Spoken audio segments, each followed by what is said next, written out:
कहती अक्षय तृतीया दिन सुना किंबा रूपा किणले अक्षय लक्ष्मी प्राप्ति होता है। जो व्यक्ति माने सुना रूपा किणवे ठीक अच्छे, जो माने किणी पारिबे नाही आपण पाखु स्थिर लक्ष्मी केमती आसवे, आपण कौन करेंगे किछि गोलाप जल एवं महू मिसई देबे। तापरे निजर ring finger right hand ring finger रे गोटे टोपा गोलाप जल मोहर नेबे, ताकू निजर कंठरे लगे 108 थर आपण ओं श्री नमः मंत्रटी जप करेंगे। 10 मे तारीख रे आमर अक्षय तृतीया पड़ुची।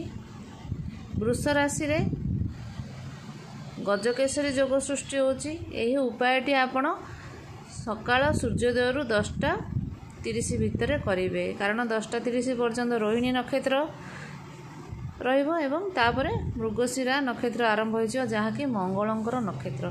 रोहिणी नक्षत्र होची चंद्रंकर नक्षत्र।